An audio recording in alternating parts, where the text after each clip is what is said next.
Il était une fois un sportif amoureux des Pyrénées, Robert, et une professeure de yoga sous le charme des montagnes, Sylvia. Le hasard, qui n'en était jamais un, les a réunis autour de leur amour de la rando. De cette fabuleuse rencontre est né le projet d'une rando yoga. Et c'est notre groupe qui a eu la chance de vivre cet extraordinaire week-end mêlant marche, culture, posture et méditation. Robert nous contant 1001 histoires, ce compte-rendu se devait de commencer telle une légende qui nous fait si bien vivre. Mais au fond, c'est quoi un week-end de rando yoga ? Cela a commencé par une randonnée sous la canopée. La forêt que nous avons explorée était d'une verdoyance incroyable. La rosse ne coulait pas bien fort avec la sécheresse de cet été, mais assez pour que le lichen, issu du mariage d'une algue et d'un champignon, comme nous le conte Robert, les mousses et autres végétaux tapissent arbres et sols de cette couleur verte aux allures fantastiques. Nous avons accédé jusqu'à l'œil de la Rosse et ses grosses pierres, celles d'Hercule pleurant Pyrène. Tout près du sentier, Sylvia nous a fait dérouler nos tapis afin de nous initier à la toute première séance. Respiration, conscience du corps et de la nature qui nous entoure, nous avons exécuté des mouvements alliant souplesse, équilibre, expiration et inspiration, puis chanté les mantras Om et Shanti, qui signifient son original, création du monde et de l'amour, et paix en soi et pour le monde. La tonalité du week-end était donnée, nos deux guides allaient nous offrir le meilleur de chacun. Le samedi soir, notre groupe, qui commençait timidement à se connaître, s'est retrouvé à la belle pension Château-Roland à Guchen. Nous avons déroulé nos tapis dans le jardin herbeux de la pension entouré de montagnes. Notre séance de yoga avait un écrin inspirant et ressourçant.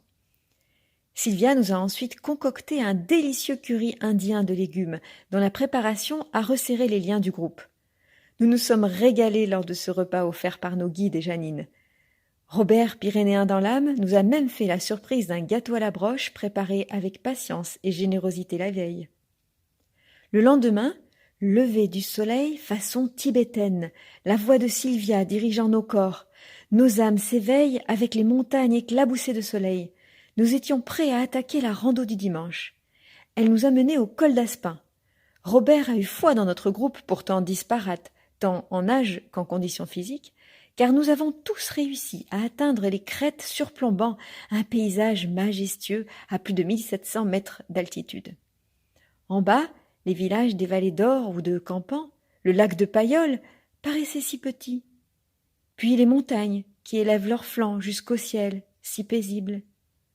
Et nous, au milieu de ce grand tout, recevant la force des éléments, vent, soleil, ancrage à la terre, connectés au ciel, respirant au rythme de nos mouvements et chantant les mantras dans une communion vibrante. Cette communion du groupe, créée ainsi par l'expérience de la vie ensemble, par la connexion à la nature, grâce à la marche et au yoga, s'est concrétisée par une descente tous unis et attentifs aux autres. Nathalie le faisait remarquer, le groupe ne s'étirait pas. Il était encordé d'un lien homme et Shanti.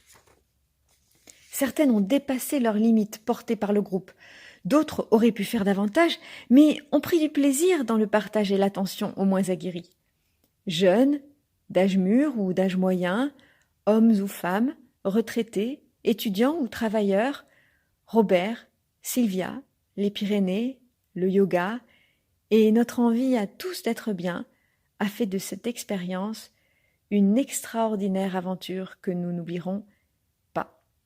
Gratitude à nos organisateurs, Sylvia et Robert, gratitude au monde pour sa beauté, au yoga pour nous apprendre à le contempler, et gratitude à nous tous et toutes, Liliane, Adrien, Floriane, Valérie, Nathalie, Étiennette, Patricia, Laetitia, Sonia, Sophie, Marie, Gabrielle, Janine et Carole. Namasté.